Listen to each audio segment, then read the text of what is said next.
जब हम खड़े हो जाते हैं लाइन फिर से शुरू होती है।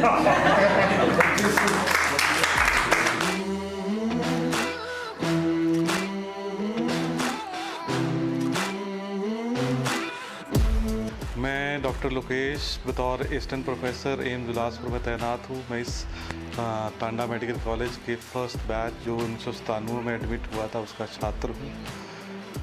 इस बैच के संघर्ष को याद करते हुए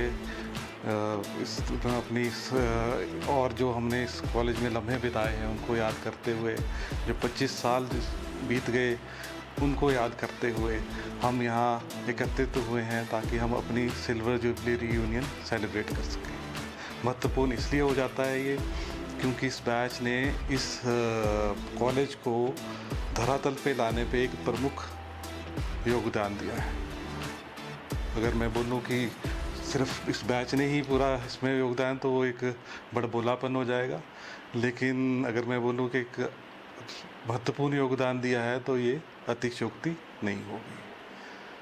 साथ ही हम अपने फैकल्टी मेंबर्स जो उन्होंने हमें पढ़ाया है, हमें अच्छी डॉक्टरी के गुण और एक अच्छा करैक्टर बिल्ड करने में जो हमारे उन्होंने टीच किया है, हमें गाइड किया है, हमें मेंटरशिप दी है, उनका भी मैं इस उपलक्ष्य में धन्यवादी हूँ। साथ ही ये कॉलेज को मान्यता दिलाने में चाहे जो भी पॉलिटिकल इस्टेब्लिशमेंट रही है, चाहे जो भी मीडिया रहा है, उन्होंने भी इस कॉलेज को धरातल पे लाने का सहयोग दिया उस दौरान। आज ये एक यूँ कह सकते हैं कि एक स्वास्थ्य का शक्तिपीठ बन चुका है टांडा मेडिकल कॉलेज।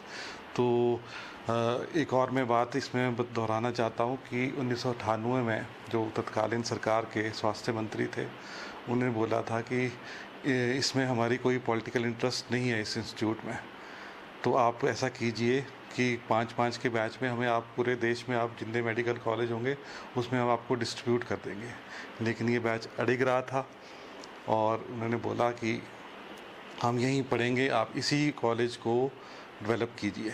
तो इसका ये निकला था कि जो तत्कालीन सीएम साहब थे, उन्होंने जो वहाँ के डीसी कांगड़ा थे उनको एक सिंगल विंडो का चेयरपर्सन बनाया और जितने भी जो काम थे, चाहे वन विभाग का था, पीडब्ल्यूडी का था, आईपीएच का था, उस सिंगल विंडो से यहाँ पे वो काम होना शुरू हुए और जल्दी ही एक प्रारूप जो अब एक टांडा मेडिकल के रूप में स्वरूप बन चुका है, उस पे वो रहा।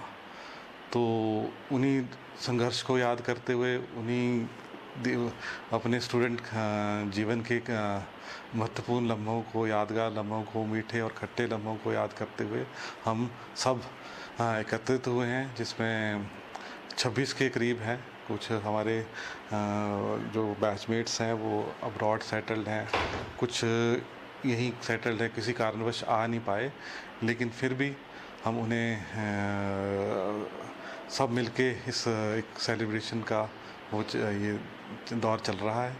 और ये इसका एक पार्ट हमारा ये यहाँ पे है, जिसमें एक आपने देखा होगा छायाचित्र प्रदर्शनी लगी थी, नीचे धाम का भी, एक कांगड़ी धाम का प्रबंध किया गया, फिर ये फेलिसिटेशन का फंक्शन था।